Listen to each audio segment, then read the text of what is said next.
ಪುಸ್ತಕ ಶಾರದೆಯ ಒಂದು ಪ್ರತಿರೂಪ. ಇದನ್ನು ಬರೆದವರು ಇನ್ನೊಬ್ಬ ಶಾರದೆಯ ಪ್ರತಿರೂಪ ಅತ್ಯಂತ ಸೂಕ್ತವಾದಂಥ ಒಂದು ಸಂದರ್ಭ. The title goes like this: Bharat 2047 role of youth. ಈ ರೋಲ್ ಆಫ್ ಯೂತ್ ಅನ್ನು ಸಾಮಾನ್ಯವಾಗಿ ಇಷ್ಟು ದಿವಸ ನಾವೆಲ್ಲ ಕೇಳ್ಕೊಂಡ್ಬರೋದ್ರೆ ಯಾರೋ ಒಬ್ರು ಹಿರಿಯರೋ ವಯಸ್ಸಾದವರು ನಮ್ಮಂತವರು ಕೆಲಸ ಮಾಡ್ದೇನೆ ಹೇಳ್ತಾ ಬರೀ ಹೇಳೋದನ್ನೇ ಗೊತ್ತಿದ್ದವರು ಹೇಳೋದನ್ನ ನಾವು ಕೇಳಿದ್ದಾರೆ. But this is entirely different. Somebody who aspires to be the son of the great nation. ಅಂತವರು ಅವ್ರು ಹೇಳೋದಕ್ಕೆ ಒಂದು ಅರ್ಥ ಇರುತ್ತೆ. Because probably what they say, they try to practice it.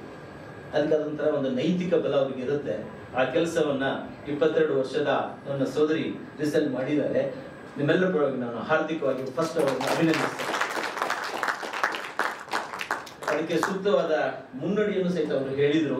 ಈ ಬುಕ್ ಅನ್ನ ಬರೆಯೋದರ ಹಿನ್ನೆಲೆ, the back ground of writing this book, ಅದೇ ಯಾವ ರೀತಿ ಒಬ್ಬ ಯುವ ಭಾವನೆಗಳನ್ನ ಅದರಲ್ಲಿ ಹಾಸು ಹೊಕ್ಕಾಗುವಂತೆ ಮಾಡಿ ಬರೋ ಒಂದು ಪ್ರಯತ್ನದಲ್ಲಿ ಅವರೆಲ್ಲ ತೊಡಗಿರೋದನ್ನ, ಅದಕ್ಕೆ ರಮೇಶ್ ಅವರು ಒಂದು ಧೈರ್ಯವಾಗಿ ನಿಂತಿರೋದನ್ನ, ಬೆಂಬಲವಾಗಿ ನಿಂತಿರೋದನ್ನ ಅವರು ಪ್ರಸ್ತಾಪ ಮಾಡಿದರು. ಹಾಗೆ ಕಿರಣ್ ಅವರು ತಮ್ಮ ಮಾತುಗಳಲ್ಲಿ ಅನೇಕ ಸಂಗತಿಗಳನ್ನ, ಇದಕ್ಕೆ ರೆಲೆವೆಂಟ್ ಆಗಿರುವ ಅನೇಕ ಸಂಗತಿಗಳನ್ನು ನಮ್ಮ ಗಮನಕ್ಕೆ ತಂದಿದ್ದಾರೆ. ನಾನು ಇಲ್ಲಿ ಜಸ್ಟ್ ಬರೋಕ್ಕಿಂತ ಮೊದಲು ಇವತ್ತು ಬೆಳಿಗ್ಗೆಯಿಂದ ಸಾಯಂಕಾಲವರೆಗೆ ನಮ್ಮ ಹೈಯರ್ ಎಜುಕೇಶನ್ ಕೌನ್ಸಿಲ್ ನಲ್ಲಿ ಒಂದು ಎಲ್ಲ ವೈಸ್ ಚಾನ್ಸಲರ್, ಕರ್ನಾಟಕ ರಾಜ್ಯದ ಎಲ್ಲ 43 ಸ್ಟೇಟ್ ರನ್ ಯೂನಿವರ್ಸಿಟಿದ ಒಂದು ಸಭೆ ಇತ್ತು. ಎಲ್ಲ ವೈಸ್ ಚಾನ್ಸಲರ್ಗಳು ಬಂದಿದ್ರು. Higher education minister was there all along, and we were discussing. One of the agenda was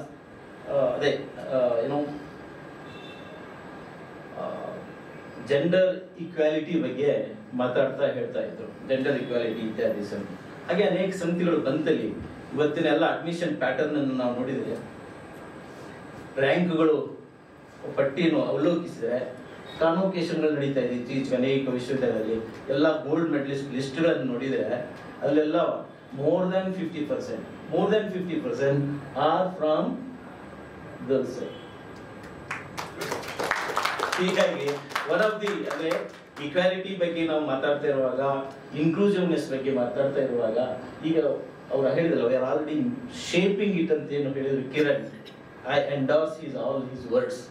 ಆ ಸಂಗತಿಗಳು ನಮ್ಮ ಕಣ್ಣಿಗೆ ಈಗಾಗಲೇ ಗೋಚರಿಸಲಿಕ್ಕೆ ಪ್ರಾರಂಭ ಆಗಿದೆ ಅಂತ. ಇವತ್ತು ನನ್ನ ವಿಶ್ವವಿದ್ಯಾಲಯದಲ್ಲಿ more than 60% are girls. Teachers more than 80% are madams. Many times I feel minority, belonging to minority. I don't, because when the meeting is going, I am the only person. Okay, sir. That's one part. ಈ ಹಂತ ಒಂದು ಬಹಳ ಅತ್ಯಂತ ಇವತ್ತಿನ ಕಾಲಕ್ಕೆ ಬೇಕಾಗಿರುವಂತ ಬಹಳ ಅತ್ಯಂತ ಪ್ರಮುಖವಾದ ವಿಷಯ ಇದು. ಭಾರತ್, ಯಾಕಂದ್ರೆ ನಮ್ಮ ವ್ಯೂವನ್ನ, ನಮ್ಮ ವಿಷನ್ ಅನ್ನ ಡಿಪಿಕ್ಟ್ ಮಾಡುವಂತ, ತೋರಿಸ್ಕೊಡುವಂತ ಒಂದು ಸಂಗತಿ ಈ ಪುಸ್ತಕದಲ್ಲಿದೆ. That was written by a very young lady.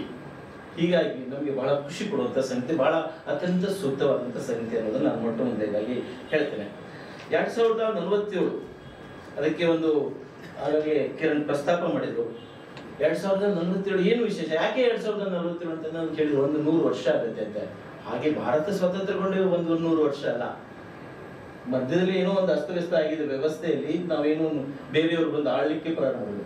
ಹಾಗೆ ಸ್ವತಂತ್ರವಾಗಿ ಸುಮಾರು ಸಾವಿರಾರು ವರ್ಷಗಳ ಇತಿಹಾಸನೇ ಇದೆ. ಇಡೀ ಜಗತ್ತನ್ನೇ ಆಳಿರುತ್ತೆ. ತೀರಾ ಇತ್ತೀಚೆಗೆ ಬಂದಿರುವಂತಹ ಸುದ್ದಿ, ಅರಬ್ ಕಂಟ್ರಿಗಳೆಲ್ಲ ಇಡೀ ಒಂದು ಏನು ನಮ್ಮ ಹಿಂದೂ ಸಂಸ್ಕಾರದ ನೆಲೆ, ಆ ಒಂದು ಜನಜೀವನ ಅಲ್ಲಿ ನೆಲೆಸಿತ್ತು ಅನ್ನೋದೊಂದು ಇಡೀ ಊರೇ ಉತ್ಖನನಲ್ಲಿ ನಮ್ಗೆ ದೊರಕ್ತಾ ಇದೆ. ಹೀಗೆ ಇಡೀ ಜಗತ್ತನ್ನೇ ವ್ಯಾಪಿಸಿರುವಂತಹ ಒಂದು ಸಂಸ್ಕೃತಿಯಾಗಿ, ಭಾರತೀಯ ಸಂಸ್ಕೃತಿ ಇಡೀ ಜಗತ್ತನ್ನೇ ವ್ಯಾಪಿಸಿರುವ ಒಂದು ಕಾಲ ಒಂದು ಆಗಿ ಹೋಗಿದೆ, ಆ ಪೀಕ್. ಅಂತಹ ಒಂದು ಸಂದರ್ಭದಲ್ಲಿ ಇತ್ತೀಚೆಗೆ ಅಂತಾನೆ ಹಿಡಿದು, ಸ್ವಾತಂತ್ರ್ಯದ ನಂತರದನ್ನೇ ಹಿಡಿದ್ರೆ 75 ವರ್ಷಗಳ ಕಳೆದ ಈಗ ನಾವು ಅಮೃತ ಕಾಲದಲ್ಲಿ ಇದ್ದೇವೆ. ಬರುವ 25 ವರ್ಷಗಳು ಬಹಳ ಅತ್ಯಂತ ಮಹತ್ವದ್ದು ಅಂತೇಳಿ ನಮ್ಮ ಪ್ರಧಾನಿ ಈಗಾಗಲೇ ಗುರುತಿಸಿದ್ದಾರೆ. ಅವ್ರು ಹೇಳ್ತಾ ಇರೋದು, ಈ 25 ವರ್ಷಗಳ ಸಂದರ್ಭದಲ್ಲಿ, ಅಂದ್ರೆ ನಾವು ಶತಮಾನೋತ್ಸವನ ಆಚರಿಸುವಷ್ಟೊತ್ತಿಗೆ ಭಾರತ ಏನಾಗಬೇಕು. ನಮ್ಮ ದೇಶದ ಪ್ರಧಾನಿ, ನಮ್ದೆಲ್ಲರ ಒಂದು ಸುದೈವ ಏನಂದ್ರೆ ಒಳ್ಳೆ ಕನಸುಗಾರ ಅವರು. APJ ಅಬ್ದುಲ್ ಕಲಾಂ ಹೇಳೋದು, dream and dream and dream ಅಂತ.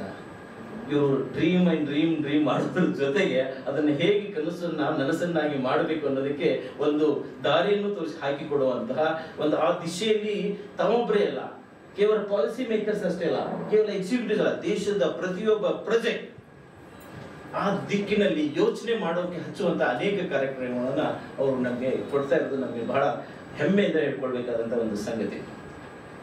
ಹಾಗೆ ಜನರಲ್ ಆಗಿ ಹೇಳುವಂಥದ್ದು ಅಂದ್ರೆ at the very outside, what should be India or how should be in India or where India stands in by the time that is we celebrate our centenary year, centenary independence day. ಆ ಥರದ ಅನೇಕ ಸಂಗತಿಗಳನ್ನು ಹೇಳಿದ್ದಾರೆ. ಒಂದೆರಡು ಪ್ರಸ್ತಾಪ ಮಾಡಿದ್ರೆ economic growth ಇರ್ಬೋದು, sustainable development ಇರ್ಬೋದು, ಸೋಷಿಯಲ್ ಅಡ್ವಾನ್ಸ್ಮೆಂಟ್ ಆಗಿರ್ಬೋದು, ಹಾಗೆ ಎಫೆಕ್ಟಿವ್ ಗವರ್ನೆನ್ಸ್ ಆಗಿರ್ಬೋದು, ಇನ್ಫ್ರಾಸ್ಟ್ರಕ್ಚರಲ್ ಡೆವಲಪ್ಮೆಂಟ್ ಆಗಿರ್ಬೋದು, ನ್ಯೂಕ್ಲಿಯರ್ ಎನರ್ಜಿ ಇತ್ಯಾದಿ ಅನೇಕ ಸಂಗತಿಗಳನ್ನ ಕುರಿತಂತೆ ಭಾರತ ಯಾವ ಸ್ಥಿತಿಯಲ್ಲಿ ಇರಬೇಕು, ಏನ್ ಮಾಡಬೇಕು ಅನ್ನೋದಕ್ಕೆ ಅನೇಕ, if you just Google hundreds of pages will come now. ಅದನ್ನ ಟ್ರಿಗರ್ ಮಾಡಿಬಿಟ್ಟಿದ್ದಾರೆ ಈಗಾಗಲೇ ನಮ್ಮ ಪ್ರೈಮ್ ಮಿನಿಸ್ಟರ್. ಯಾಕಂದ್ರೆ ಇದಕ್ಕಿಂತ ಮೊದಲು 2 ವರ್ಷ ಮೊದಲು ಅವರು ಒಂದು ವೈಸ್ ಚಾನ್ಸಲರ್ಸ್, ಇಡೀ ದೇಶದ ತುಂಬಿನಿಂದ ಬಂದಿರುವಂತ ಎಲ್ಲ ವೈಸ್ ಚಾನ್ಸಲರ್ಗಳನ್ನ ಅಡ್ರೆಸ್ ಮಾಡ್ತಾ ಇದ್ರು. ಆ ಸಂದರ್ಭದಲ್ಲಿ he launched the project called the Viksit Bharat at 2047 voice of youth. ಅದರಲ್ಲಿ ಅವ್ರು ಹೇಳಿರುವಂತ 5-6 ಪಾಯಿಂಟ್ಗಳನ್ನು ಮಾತ್ರ ನಾನು ಗಮನಿಗೆ, ಅಂದ್ರೆ ಇವತ್ತಿನ ಈ ಪುಸ್ತಕಕ್ಕೆ ಮತ್ತೆ ನಾವು ಏನು ಈಗ ಮಾತಾಡ್ತೀವಿ ಎಲ್ಲ ಸಂದರ್ಭಕ್ಕೆ ಬಹಳ ಸೂಕ್ತವಾದಂತಹ ಸಂಗತಿ. It coincided. This is the period in the history of India when the country is going to make a quantum leap. ಈ 25 ವರ್ಷಗಳು ಬಹಳ ಮಹತ್ವದ್ದು. ನಾವು ಅತ್ಯಂತ ಒಂದು ದೊಡ್ಡ ಒಂದು ಸಾಧನೆಯನ್ನ ಮಾಡ್ಲಿಕ್ಕೆ ಒಂದು ಅವಕಾಶವಾಗಿರುವಂತ ಒಂದು ಲೀಪ್ ಅನ್ನು ತಗೊಳ್ಳಿಕ್ಕಿರುವಂತ ಒಂದು ಒಳ್ಳೆ ಅಪರ್ಚುನಿಟಿ ಅಂತ ಅವ್ರು ಹೇಳಿದ್ರು. For India this is the time and right time means यही समय है सही समय है, यही समय है सही समय है. India starts with an, ಅವ್ರು ಹೇಳಿದ್ರು ಹಾಗಾದ್ರೆ ಇಂಡಿಯಾ ಇಷ್ಟು ಗ್ರೇಟ್ ಆಗಬೇಕು ಮುಂದೆ.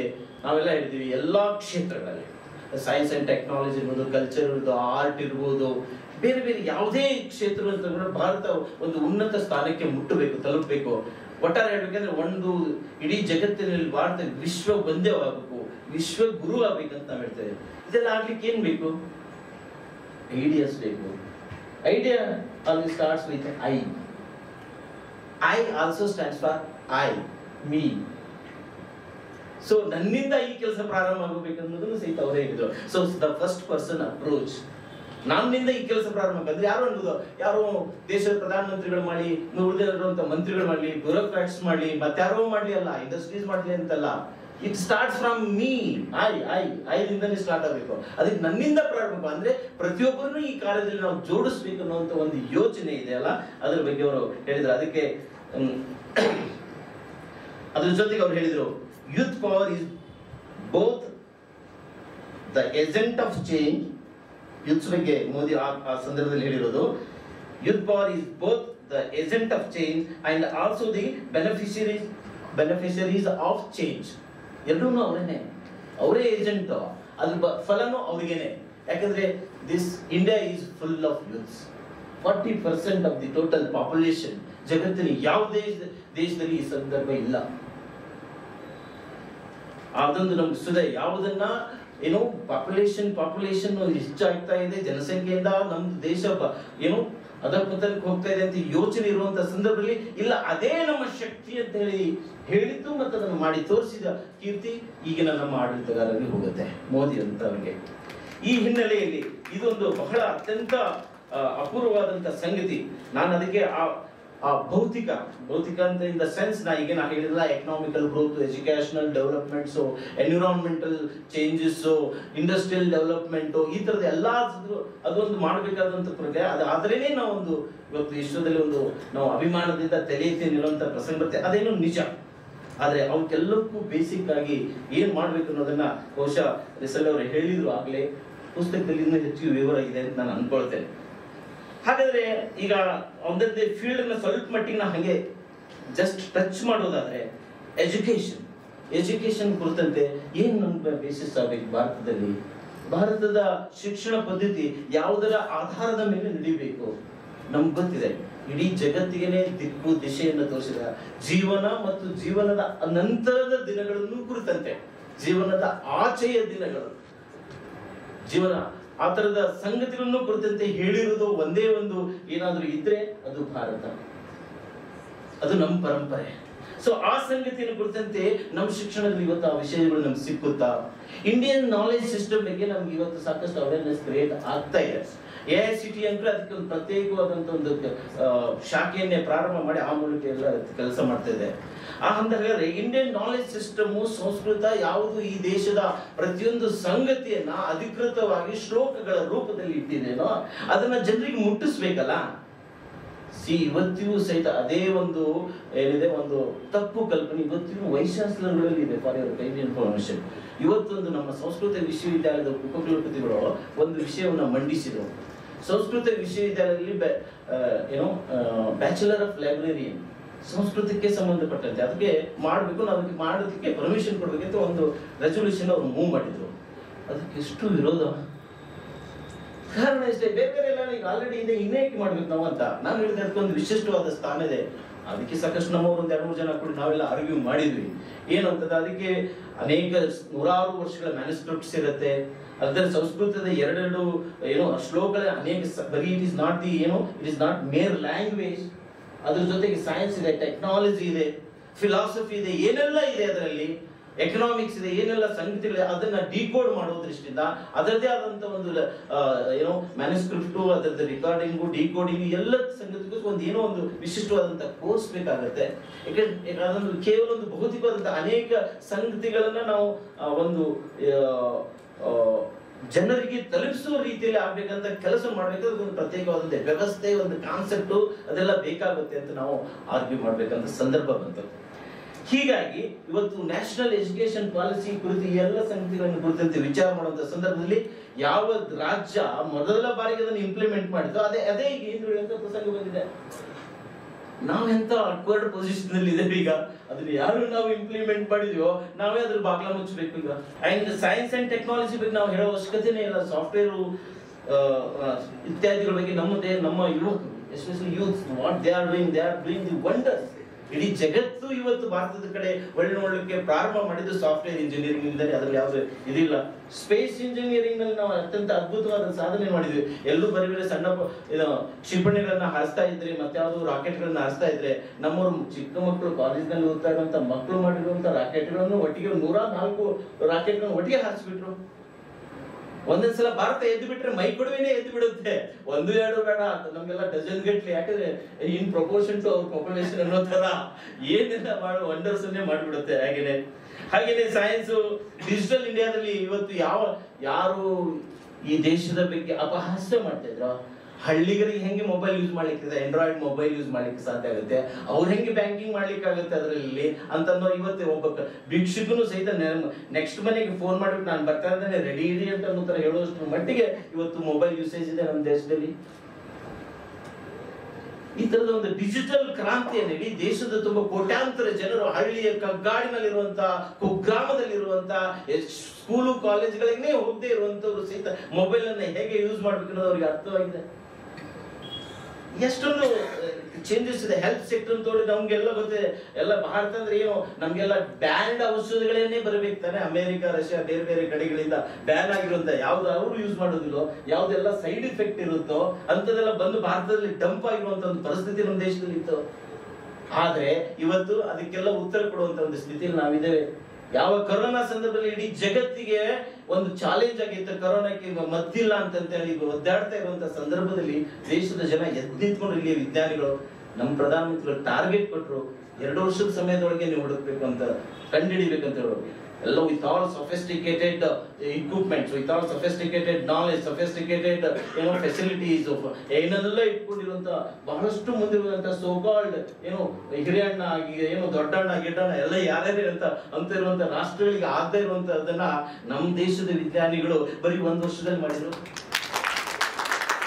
ಬರೀ ಮಾಡಿದ್ದಷ್ಟೇ ಅಲ್ಲ, ಅವ್ರು ಹೇಳಿದ್ರು ಇದನ್ನ ತುದಿಗಾಲ ಮೇಲೆ ನಿಂತ್ಕೊಂಡಿದ್ರು. ಇದಂತ ಎಂತ ಅವಕಾಶ, ಇಡೀ ಜಗತ್ತಿಗೆ 400 ಕೋಟಿಗಿಂತ ಹೆಚ್ಚಿರುವಂತ ಜನಸಂಖ್ಯೆಗೆ ಒಂದೊಂದೇ ನಾವು ಕೊಟ್ಟು ವ್ಯಾಕ್ಸಿನೇಷನ್ ಕೊಟ್ಟರು ಸಹಿತ ಎಷ್ಟೊಂದು ಗಳಿಸಬಹುದು. ಮೇಕ್ ಮನಿ ಲೈಕ್ ಎನಿಥಿಂಗ್ ಅಂತ ಅನ್ನುವಂತ ಒಂದು ದುಷ್ಟ ವಿಚಾರದಲ್ಲಿ ಅವರೆಲ್ಲ ತೊಡಗಿರುವಾಗ ನಮ್ಮ ದೇಶದ ಪ್ರಧಾನ ಇಡೀ ಜಗತ್ತಿಗೆ ಫ್ರೀ ಆಗಿ ಹಂಚ್ಬಿಟ್ರು. ವಸುದೈವ ಕುಟುಂಬಕಂ ಬರೀ ಹೇಳಲಿಕ್ಕೆ ಅಷ್ಟೇ ಅಲ್ಲ, it is on idea in action. ಇಡೀ ಜಗತ್ತಿಗೆ ಯಾರನ್ನ ಅದನ್ನ ಕಮರ್ಷಿಯಲೈಸ್ ಮಾಡ್ಕೊಂಡು ಕೋಟ್ಯಾಂತರ ಹಣ ಗಳಿಸ್ಬೇಕನ್ನೋ ಸಂದರ್ಭದಲ್ಲಿ ಅದನ್ನ ಇಡೀ ಜಗತ್ತಿಗೆ ಫ್ರೀ ಆಗಿ ಹಂಚಿ ಬನ್ನಿ ನೀವು ಇಡೀ ಜಗತ್ತಿನ ನಾವೆಲ್ಲ ಸೋದರ ಸರ್ವೇ ಅಂತಂದ್ರು, ವಸುದೈವ ಕುಟುಂಬಕ್ಕಂತಂದ್ರು.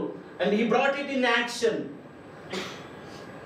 ಆಕ್ಸಿಜನ್ ಸಿಲಿಂಡರ್ ಎಲ್ಲ ಕಡೆಗೂ ಆಕ್ಸಿಜನ್ ಇದನ್ನ ವ್ಯವಸ್ಥೆಯನ್ನು ಮಾಡಿಕೊಂಡ್ರು. ಕಿಟ್ಗಳನ್ನ, ಮೆಡಿಕಲ್ ಕಿಟ್ಗಳನ್ನ ಫ್ರೀ ಆಗಿ ಕೋಟ್ಯಾಂತರ ಜನರಿಗೆ ನೂರಾರು ದೇಶಗಳಿಗೆ ಹೋಯಿತು. ಆಹಾರದ ಕೊರತೆ ಇದ್ದಾಗ ಈ ದೇಶದಿಂದ ಗೋಧಿ ಮತ್ತು ಅಕ್ಕಿ ನೂರಾರು ದೇಶಗಳಿಗೆ ಹೋಯಿತು. ಬರೀ ನಮ್ದು ಹೇಳ್ತಾ ಇರುವಂತದ್ದು ಬುಕ್ಕಿನಲ್ಲಿ ಬರೆಯುವಂತಹ, ಭಾಷಣಗಳಲ್ಲಿ ಹೇಳುವಂತಹ ಮಾತಾಗಿರಲಿಲ್ಲ. It is ideology in action, ideology in action. ಹೀಗೆ ಅನೇಕ ಸಂಗತಿಗಳು ನಾನು ಹೇಳ್ಬೋದು. ನಮ್ಮ social and family system of Bharat ಇವತ್ತಿನ ಜಗತ್ತಿಗೆ ಅತ್ಯಂತ ಆದರ್ಶವಾದದ್ದು. ಯಾವ ಜಗತ್ತಿನಲ್ಲಿ ಈ ತರದ ಒಂದು ಸಂಬಂಧ, ಬಂಧ, ಬೆಸುಗೆ ನೀವು ಕಾಣಲಿಕ್ಕೆ ಸಾಧ್ಯ ಇಲ್ಲ. How scientifically it is design and practised. Just C, ಅದಿಲ್ಲದೆ ಇರೋದನ್ನ ಎಷ್ಟೊಂದು ನಾವು ಅದರಿಂದ ಸ್ವಲ್ಪ ಇತ್ತೀಚಿನ ಈ ಪಟ್ಟಣದಲ್ಲಿರುವಂತಹ ಮೆಟ್ರೋಪಾಲಿಟನ್ ಸಿಟಿಗಳಲ್ಲಿರುವಂತವ್ರು ಅದರಿಂದ ಸ್ವಲ್ಪ ಹಿಮ್ಮುಖ ಆಗ್ತಾ ಇದ್ದಂತೆ ಎಷ್ಟೊಂದು ಅನಾಹುತಗಳನ್ನು ಅವರು ಎದುರಿಸ್ತಾ ಇದ್ದಾರೆ ಗೊತ್ತದೆ. ತಂದೆ ತಾಯಿಗಳನ್ನ ನೋಡದೇ ಇರುವಂತ ಮಕ್ಕಳಿಲ್ಲದೆ ಮನೆಯಲ್ಲಿ ಒಬ್ಬಂಟಿರಾಗಿದ್ದು. ಹಾಗಾಗ್ಲೇ ಅವ್ರು ಹೇಳಿದ್ರಲ್ಲ, 1 ತಿಂಗಳ ನಂತರ ಗೊತ್ತಾಯ್ತು ಅಂತ ಸತ್ತು ಹೋದಿದ್ದು ಪಾಪ. ಸ್ವಲ್ಪ ನಮ್ಮ ವಿಚಾರದಿಂದ, ಆಚರಣೆಯಿಂದ ನಾವು ವಿಮುಖರಾದ್ರೆ ಇಷ್ಟೆಲ್ಲ ದೊಡ್ಡ ಅನಾಹುತಗಳು ಕಣ್ಣಲ್ಲಿ ಕಾಣುತ್ತೆ. ಅದಕ್ಕೆ ದ ಯೂತ್ಸ್ ಆಫ್ ಇಂಡಿಯಾ ನಮ್ಮ ಬೇರುಗಳನ್ನು ಎಂದೂ ಬಿಟ್ಕೊಡ್ಬಾರ್ದು. ಆ ಬೇರುಗಳು, ನಮ್ಮ ಸಂಸ್ಕೃತಿ, ನಮ್ಮ ಪರಂಪರೆ, ನಮ್ಮ ಇತಿಹಾಸ, ನಮ್ಮ ಕಲ್ಚರ್ ಅದೇನಿದೆ ಅದನ್ನು ಬಿಟ್ಕೊಟ್ರೆ probably will be no more. ಅದಕ್ಕೆ ಅದನ್ನೇ ನಮ್ದು ಬೇಸ್. ಅದು ಗಟ್ಟಿಯಾಗಿತ್ತಂದ್ರೆ ಏನೆಲ್ಲ ತಾನೇ ಬಂದು ಬಿಡುತ್ತೆ. ಈ ಸಾಫ್ಟ್ವೇರ್ ಡಿಜಿಟಲ್ ಯಾವುದು ಏನು ಎತ್ತದೆಲ್ಲ ಇದು ಮೊದಲು ಗಟ್ಟಿ, ನಾನು ನಿಲ್ಬೇಕು ಫಸ್ಟ್ ಗಟ್ಟಿಯಾಗಿ, ಅವನಂತರ ಉಳಿದಿದ್ದೆಲ್ಲ ತಾನೇ ಬರುತ್ತೆ ಅನ್ನೋದಿರುತ್ತೆ. ಹಾಗೆ small saving practice of Indians, ಭಾರತೀಯರು ಸಣ್ಣ ಸಣ್ಣ ಉಳಿತಾಯ ಮಾಡೋದ್ರ ಮೂಲಕ ಈ ದೇಶದ ಎಕನಾಮಿಯನ್ನು ಕಾಯ್ದಿದ್ದಾರೆ. ನಮ್ಮ ಮನೆಯಲ್ಲಿ ಅಮ್ಮ ಜೀರಿಗೆ, ಸಾಸಿವೆ ಡಬ್ಬಿಯಲ್ಲಿ ಇಟ್ಟಿರುವಂತ 10-20 ರೂಪಾಯಿಗಳೇ ಈ ದೇಶದ ಎಕನಾಮಿಯನ್ನು ನಿರ್ಧರಿಸುತ್ತೆ. ಇಡೀ ಜಗತ್ತಿನ ಎಲ್ಲ ದೇಶಗಳು ಅಮೆರಿಕ, ರಷ್ಯಾದಂತ ಅನೇಕ ಎಲ್ಲ ಬಹಳ ಬಹಳ ಹೇಳ್ಕೊಳ್ಳುವಂತ ದೇಶಗಳು ಇನ್ಫ್ಲೇಷನ್ ಒದ್ದಾಡ್ತಾ ಇರುವಾಗ, ಆರ್ಥಿಕ ಮುಗ್ಗಟ್ಟಿನಲ್ಲಿ ತೊಡಗಿರುವಾಗ ದೇಶ ತಲೆ ಎತ್ತಿ ಎದೆ ಹುಟ್ಟಿಸಿ ನಿಂತಿದೆ. ಕಾರಣ ಏನು? ನಮ್ಮ ಸ್ವಭಾವ. ಸಣ್ಣ ಸಣ್ಣ ಉಳಿತಾಯ ಮಾಡುವಂತ ನಮ್ಮ ಸ್ವಭಾವ, ನಮ್ಮ ರಕ್ತದಲ್ಲಿ ರಕ್ತಗತವಾಗಿ ಬಂದಿರುವಂತ ಈ ಸ್ವಭಾವ ಈ ದೇಶವನ್ನ ಉಳಿಸಿದೆ. ಹಾಗೇನೆ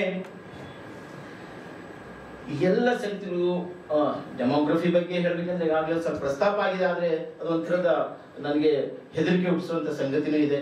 ಇವತ್ತಿನ ಇಂಡಿಯನ್ ಡೆಮೋಗ್ರಫಿನ ನೋಡೋದಾದ್ರೆ, ಅದನ್ನ ಕಾಸ್ಟ್ ಬೇಸ್ ಆಗಿ ಇನ್ನೂ ನೋಡೋದಾದ್ರೆ ಸ್ವಲ್ಪ ಹೆದರಿಕೆ ಹುಟ್ಟುತ್ತೆ. ಅದಕ್ಕೆ ನಾವು ಭಾರತೀಯರು ಸರಿಯಾದ ಯೂತ್ ಸರಿಯಾದ ಉತ್ತರವನ್ನು ಕೊಡ್ಲೇಬೇಕು, ಕಂಡುಕೊಳ್ಳಲೇಬೇಕು. Otherwise it's going to be ಒಂದು ಡಿಸಾಸ್ಟರ್ ಆಗುವಂತ ಒಂದು ಸಾಧ್ಯತೆ ಅಂತೂ ಅಲ್ಲಿದೆ. ಹಾಗೆ ಸಾಕಷ್ಟು ಚಾಲೆಂಜ್ಗಳಂತೂ ಇದ್ದೇ ಇದೆ. ಆದ್ರೆ ಇವೆಲ್ಲಕ್ಕೂ ಬೇಸ್ ಆಗಿ ನಿಲ್ಬೇಕಂದ್ರೆ the value system in which India believes always, in which India trust always has to be continue. There is no other go. ಆ ವ್ಯಾಲ್ಯೂ ಸಿಸ್ಟಮ್ ಹೋಯ್ತಂದ್ರೆ ದೇಶಕ್ಕೆ ಉಳಿಗಾಲಿಲ್ಲ. ಆ ವ್ಯಾಲ್ಯೂ ಸಿಸ್ಟಮ್ ಮುಂದ ಮಾತ್ರ ನಾವು ಈ ದೇಶವನ್ನ ಉಳಿಸ್ಬೇಕಾಗಿದೆ. ಇಡೀ ಜಗತ್ತಿನಲ್ಲಿರುವಂತಹ ಅನ್ರೆಸ್ಟಿಗೆ ಕಾರಣ ಏನು? ಸ್ವಾರ್ಥ ತಾನೆ. ಸ್ವಾರ್ಥ ಬಿಟ್ಟರೆ ಬೇರೆ ಏನಿದೆ?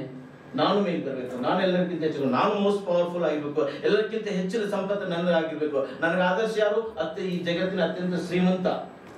ನನಗೆ ಆದರ್ಶ ಯಾರು? ಅವ್ರು ಏನ್ ಬೈ ಹುಕ್ ಆಗ್ಬೇಕು, ಹೇಗೋ ಇಲ್ಲಿ ಅನೇಕ ಕಾಂಟ್ರವರ್ಸಿಯಲ್ಲಿ, ಅನೇಕ ಗಾಸಿಪ್ಗಳಲ್ಲಿ ಸಿಕ್ಕಿರುವಂತ ಒಬ್ಬ ನಟ, ಮ್ಯಾಚ್ ಫಿಕ್ಸಿಂಗ್ ಇತ್ಯಾದಿಗಳಲ್ಲಿ ಮಾಡ್ಕೊಂಡು ಏನೋ ಹೆಸರು ಹಣ ಮಾಡಿರುವಂತ ಒಬ್ಬ ಯಾರೋ ಆಟಗಾರ. ಇವರೆಲ್ಲ ನಮಗೆ ಮಾಡೆಲ್ ಆಗ್ಬೇಕಾ? ಯೂತ್ಸ್ ಯೋಚನೆ ಮಾಡ್ಬೇಕು. ಅವ್ರು ಯಾವಾಗ ವ್ಯಾಲ್ಯೂಸ್ ದಿಂದ ಡೈವರ್ಟ್ ಆಗ್ತಾರೆ, ಬೇರೆ ಕಡೆಗೆ ಹೋಗ್ತಾರೆ, ಅವಾಗ ಯಾವಾಗಲ ಅನಾಹುತ ಖಾತೆ ಇದೆ. ನಮಗೆಲ್ಲ ಫ್ರಾನ್ಸಿನ ಇತಿಹಾಸ ಗೊತ್ತಿದೆ. ಫ್ರಾನ್ಸ್ ಸೋತಿದ್ದು ಎಲ್ಲಿ ಅನ್ನೋದು ಗೊತ್ತಿದೆ. ಈ ದೇಶ ಯಾವಾಗೆಲ್ಲ ಮುಗ್ಗರಿಸಿದೆ ಅನ್ನೋದು ನಮ್ಗೆ ಗೊತ್ತಿದೆ. ಜಗತ್ತಿನ ಯಾವುದೇ ದೇಶದ ಇತಿಹಾಸದ ಪುಟಗಳನ್ನ ನಾವು ತೆರೆದು ನೋಡಿದರೆ ಆ ದೇಶದ ಉನ್ನತಿ ಮತ್ತು ಅವನತಿ ಎರಡಕ್ಕೂ ಮುಖ್ಯ ಕಾರಣ ಆ ದೇಶದ ಯೂತ್ಸ್. ಅವ್ರು ಹೇಗೆ ನಡೀತಾರೆ, ಅವ್ರು ಹೇಗೆ ನಡ್ಕೊಳ್ತಾರೆ, ಅವ್ರು ಹೇಗೆ ವಿಚಾರ ಮಾಡ್ತಾರೆ, ಅವ್ರೇನು ಮಾಡ್ತಾರೆ ಅನ್ನೋದ್ರ ಮೇಲೆ ಆ ಜಗತ್ತಿನಲ್ಲಿ ಆ ದೇಶದ ಅದರ ಉಳಿವು ಅಳಿವಿನ ಪ್ರಶ್ನೆ ಅಡಗಿದೆ. ಈ ಹಿನ್ನೆಲೆಯಲ್ಲಿ ನೋಡೋದಾದ್ರೆ the youth of India should stand by the values. ನಮ್ಮ ಆಧಾರ ಸ್ತಂಭ ಅದು. ದೇಶಕ್ಕೆ, ಇಡೀ ಜಗತ್ತಿನಲ್ಲಿ ನಮ್ಮ ಭಾರತಕ್ಕೆ ಒಂದೊಂದು ಐಡೆಂಟಿಟಿ ಇದೆ. ವ್ಯಾಲ್ಯೂಸ್ ಅನ್ನೋದೇನಿದೆ, ಹ್ಯೂಮನ್ ವ್ಯಾಲ್ಯೂಸ್ ಅನ್ನೋದೇನಿದೆ, ಅದು ಈ ದೇಶದ ಐಡೆಂಟಿಟಿ. ಆ ಕಾರಣಕ್ಕೋಸ್ಕರ ಅದನ್ನೇ ನಾವು ಮುಖ್ಯ ಆಧಾರವಾಗಿ ಇಟ್ಕೊಂಡಿರ್ಬೇಕು. ಹಾಗಂದಾಗ ಮಾತ್ರ ನಾವು ಏನು ಈಗ ಕನಸು ಕಾಣ್ತಾ ಇದ್ದೇವೆ 2047 ನಮ್ಮ ದೇಶ ಡೆವಲಪ್ಡ್ ನೇಷನ್ಸ್ ಅಷ್ಟೇ ಇಲ್ಲ, ವಿಕಸಿತ ಭಾರತ ಅಷ್ಟೇ ಇಲ್ಲ, ಇಡೀ ಜಗತ್ತಿನಲ್ಲಿ ಎದೆ ಉಬ್ಬಿಸಿ ತಲೆ ಎತ್ತಿ ಯಾರಿಗಾದರೂ ಒಂದು ದಿಶೆಯನ್ನು ತೋರಿಸಬಲ್ಲಂತ ಒಂದು ಶಕ್ತಿಯಾಗಿ ನಿಲ್ಲಲಿಕ್ಕೆ ಸಾಧ್ಯತೆ. ಈಗಾಗಲೇ ಅದರ ಸಣ್ಣ ಸಣ್ಣ ಸಂಗತಿಗಳು ಗೋಚರ ಆಗ್ತಾ ಇದೆ, ಝಲಕ್ಗಳು ಕಾಣಿಸ್ತಾ ಇದೆ. ಈಗ ರಷ್ಯಾ ಮತ್ತು ಯುಕ್ರೇನ್ ಎರಡು ಹೊಡೆದಾಡ್ತಾ ಇದ್ರು, ಇಬ್ರು ಭಾರತವನ್ನೇ ಕರೀತಾ ಇದೆ, ನಮ್ಮ ಬಗೆಹರಿಸಿಕೊಡಿ ಅಂತೇಳಿ ನಮ್ಮ ಮೋದಿ ಅವರಿಗೆ. ಅಮೆರಿಕ ಇದು ಮೊದಲಿನಷ್ಟು ಗಟ್ಟಿಯಾಗಿ ಹೇಳುವಂತ ಸ್ಥಿತಿಲಿ ಅಂತೂ ಇಲ್ವೇ ಇಲ್ಲ. ಇಡೀ ಜಗತ್ತಿಗೆ ಒಬ್ಬ ಇಡೀ ಜಾಗತಿಕ ನಾಯಕನಾಗಿ ಭಾರತ ಕಾಣ್ತಾ ಇದೆ. That is the good sign. But you have to ಅದನ್ನ ನಾವು ಒಂದು ಪ್ರಿಸರ್ವ್ ಮಾಡ್ಕೋಬೇಕು, ಅದನ್ನ ಉಳಿಸ್ಕೋಬೇಕು, ಬೆಳೆಸ್ಕೊಳ್ಬೇಕು. ಹಾಗಂದಾಗ ಮಾತ್ರ ಈ ದೇಶವನ್ನು ನಾವು ವಿಶ್ವ ಒಂದೇ ಭಾರತವನ್ನಾಗಿ, ವಿಶ್ವ ಗುರುವಾಗಿ ನೋಡ್ಲಿಕ್ಕೆ ಸಾಧ್ಯ ಇದೆ. ಅದಕ್ಕೆ ದಿಕ್ಕು ದಿಶೆಯನ್ನು ತೋರಿಸುವಂತ ಒಂದು ಕೆಲಸವನ್ನ ನಮ್ಮ 22 ವರ್ಷದ ಪ್ರಾಯದ ನನ್ನ ಸೋದರಿ ಮಾಡಿದ್ರೆ ನನಗೆ ಬಹಳ ಹೆಮ್ಮೆ ಅನಿಸುತ್ತೆ. ಅವ್ರು ಮಾಡಿರ್ತಾರೆ ಈ ಕೆಲಸವನ್ನ, ಇಂತಹ ಕೆಲಸವನ್ನ ಈ ದೇಶದ ಪ್ರತಿಯೊಬ್ಬ ಯುವಕ ಯುವತಿ ಮಾಡಿದ್ರೆ ಖಂಡಿತವಾಗಿ ಭಾರತ ನಾವು ಅನ್ಕೊಂಡಿರೋ ಕನಸು ನನಸಾಗುತ್ತೆ, ನಾವೇ ನೋಡ್ಲಿಕ್ಕೆ ಸಾಧ್ಯ ಆಗುತ್ತೆ.